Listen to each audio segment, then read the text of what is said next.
ព្រះរាជាណាចក្រកម្ពុជាជាតិសាសនាព្រះមហាក្សត្រក្រសួងសេដ្ឋកិច្ចនិងហិរញ្ញវត្ថុលេខ030សប្រប្រកាសស្តីពីការគ្រប់គ្រងក្នុងអាជីវកម្មទទួលបញ្ចាំនិងទទួលប្រាតិភោគដោយអនុប្រធានសម្រាប់ជំពូកទី1បទបញ្ញត្តិទូទៅប្រការ1ប្រការនេះមានគោលបំណងជួយខាងក្រោមធានាប្រសិទ្ធភាពនៃការគ្រប់គ្រងនិងការត្រួតពិនិត្យអាជីវកម្មទទួលបញ្ចាំនិងទទួលប្រាតិភោគដោយអនុប្រធានធានាសមធម៌និងតុល្យភាពនៃផលប្រយោជន៍រវាងអ្នកដាក់បញ្ចាំនិងអ្នកទទួលទ្រព្យបញ្ចាំបង្កើតឲ្យមានប្រព័ន្ធផ្គត់ផ្គង់សាច់ប្រាក់ឆាប់រហ័សដោយស្របច្បាប់ក្រៅពីប្រព័ន្ធធនាគារ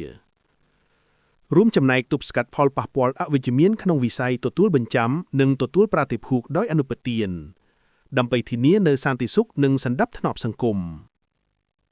ប្រការ2ប្រការនេះមានគោលដៅកំណត់យន្តការវិធាននិងនីតិវិធីនៃការគ្រប់គ្រងនិងការត្រួតពិនិត្យប្រតិបត្តិការអាជីវកម្មទទួលបញ្ចាំនិងទទួលប្រាតិភោគដោយអនុប្រធានក្នុងព្រះរាជាណាចក្រកម្ពុជាប្រការ3ប្រការនេះមានវិសាលភាពអនុវត្តចំពោះសកម្មភាពពាក់ព័ន្ធនឹងអាជីវកម្មទទួលបញ្ចាំនិងទទួលប្រាតិភោគដោយអនុប្រធានក្នុងព្រះរាជាណាចក្រកម្ពុជាប្រការ4ពាក្យបច្ចេកសព្ទដែលបានប្រើក្នុងប្រកាសនេះត្រូវបានកំណត់ដោយខាងក្រោមក្រសួងសម្ដីដល់ក្រសួងសេដ្ឋកិច្ចនិងហិរញ្ញវត្ថុអគ្គនាយកដ្ឋានឧស្សាហកម្មហិរញ្ញវត្ថុនៃក្រសួងសេដ្ឋកិច្ចនិងហិរញ្ញវត្ថុនាយកដ្ឋានសម្ដីដល់នាយកដ្ឋានគ្រប់គ្រងអាជីវកម្មអចលនវត្ថុបញ្ចាំនិងប្រាតិភោគដល់អនុប្រធាននៃអគ្គនាយកដ្ឋានឧស្សាហកម្មហិរញ្ញវត្ថុនៃក្រសួងសេដ្ឋកិច្ចនិងហិរញ្ញវត្ថុមន្ទីរសម្ដីដល់មន្ទីរសេដ្ឋកិច្ចនិងហិរញ្ញវត្ថុរាជធានីខេត្ត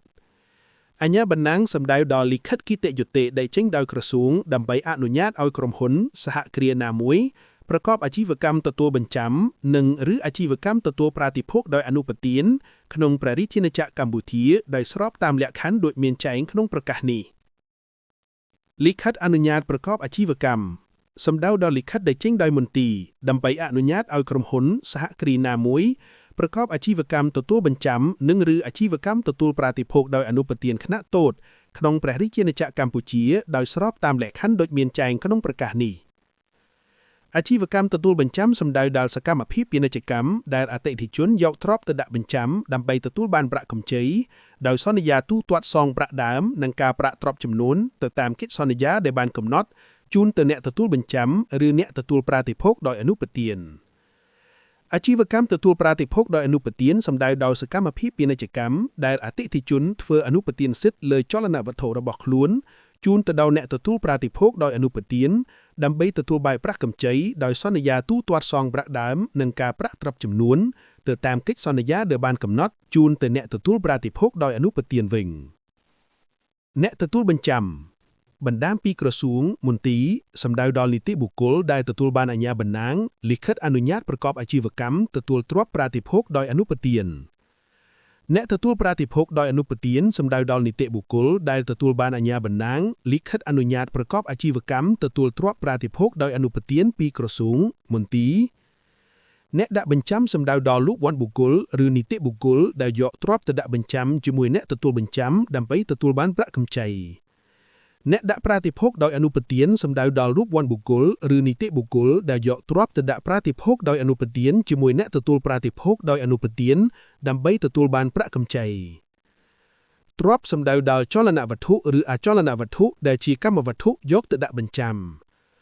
លុះសម្ដៅដល់ការទទួលយកមកវិញនៃទ្រព្យដែលបានដាក់បញ្ចាំឬដែលបានដាក់ប្រាតិភោគដោយអនុប្រធានវិញក្រោយពីបានសងប្រាក់ដើមប្រាក់កម្ចីនិងការប្រាក់ទ្រព្យចំនួនទៅតាមកិច្ចសន្យាដែលបានកំណត់ជូនទៅអ្នកទទួលបញ្ចាំឬអ្នកទទួលប្រាតិភោគដោយអនុប្រធានវិញកិច្ចសន្យាសម្ដៅដល់កិច្ចសន្យាទទួលបញ្ចាំឬទទួលប្រាតិភោគដោយអនុប្រធានដែលធ្វើឡើងរវាងអ្នកដាក់បញ្ចាំនិងអ្នកទទួលប្រាតិភោគដោយអនុប្រធាននិងអ្នកទទួលបញ្ចាំឬអ្នកទទួលប្រាតិភោគដោយអនុប្រធាន